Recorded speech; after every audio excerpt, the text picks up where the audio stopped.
Volumetric Trading, Eduardo Burattini. Welcome to this video analysis for S&P 500 and Nasdaq for Tuesday, October 14th, 2025. As usual, I'll start by connecting a bit to what happened over the last 2 days, and especially in this case to how last week ended. On Friday, we saw a pretty significant retracement, if I may use an understatement, that brought the price of the S&P 500. Let me remove a few things and then we'll put them back down to 6,540, which is still an important area from a volume perspective. That's basically how last week ended. Now, on Monday, so yesterday, the market opened with a significant gap up at midnight, which alone accounted for more than a 1% increase in price. During yesterday's trading session, we observed quite a significant and interesting recovery of a substantial portion of Friday's sharp drop. Now, the most interesting thing to note from this perspective is how this recovery happened. Let's start by saying that yesterday was Columbus Day, so even though it wasn't officially a CME bank holiday, the trading volume wasn't particularly significant. However, there was a fair amount of activity, especially in terms of participation in big trades, as we can see, and also in terms of renewed acceptance at higher levels, particularly above 6,600 at first.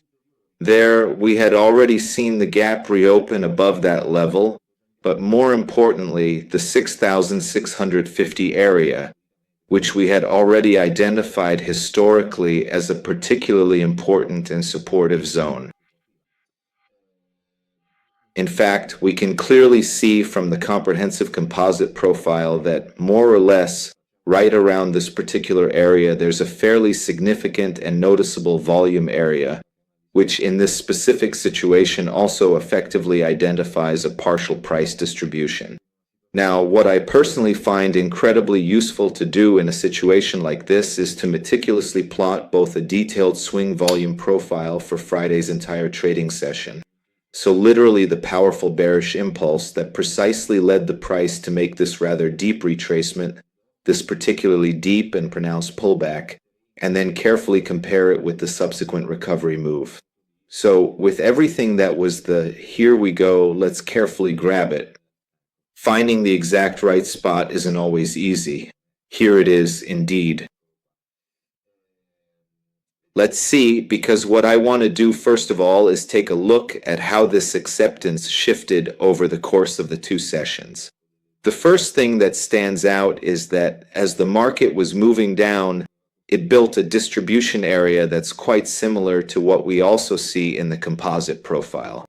The upper part of this area, the most important one, which not by chance is also the value high of the entire move, falls right around the 6,700 zone, so it's quite significant even from an overall perspective.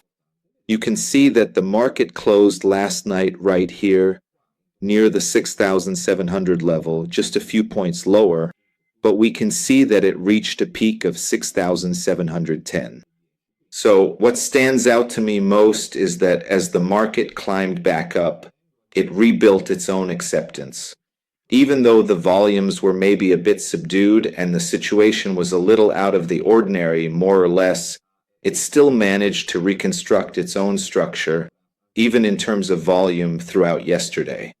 We can see this clearly from how the profile was distributed, and also how the previous minor support zones were still respected, like the 6,650 level, which I mentioned earlier, but which is also defined by this lower part of the composite profile. However, we weren't able to break through that psychological threshold of 6,000 again. And 7, which is psychological, but also technical due to the presence right here of this value area high here, which also coincided with yesterday's value area high. So this definitely remains the biggest question mark. The fact remains that, in any case, volumes have been built up, and if we dig a little deeper into the guts of these volumes, we see that Friday's movement was created with substantially higher volumes compared to the entire session yesterday. However, there was less participation from operators, clearly in a bearish setup, as opposed to a much stronger bullish setup generated yesterday. And we can also see, even if this is definitely less indicative, that there is a fairly significant divergence in the volume delta, where, compared to a movement of minus 6,400 generated on Friday, yesterday we had a substantially positive session delta of 21,000. So this definitely indicates a movement that was participated in, but basically exhausted, which happened on Friday. Yesterday, the movement may have had a bit less participation, but it was very decisive and definitely much more directional, which is typical of distribution phases. So we can say that the price has indeed made this recovery by rebuilding volumes, but it still hasn't broken through its resistance levels. We should see this today. In fact, this is the most important thing. We needed to focus on the 6,700 area today because ever since Friday's session close and continuing today, it has represented the most important resistance level. But what can we take away from all these premises? Definitely the fact that we've gone back to respecting and rebuilding a support area. Thank you.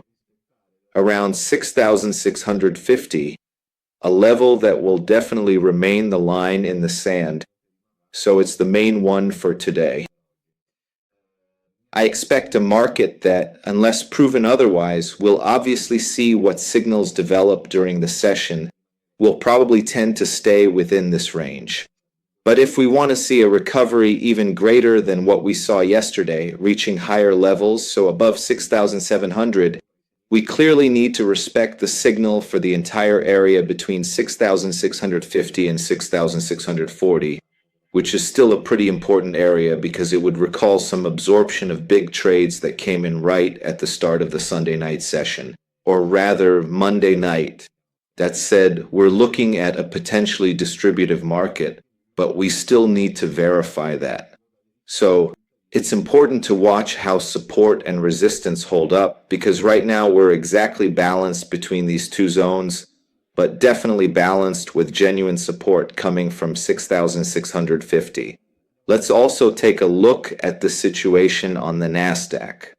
Certainly, at the end of this whole analysis we've already discussed, we can see that on the Nasdaq there's already a first sign of greater strength.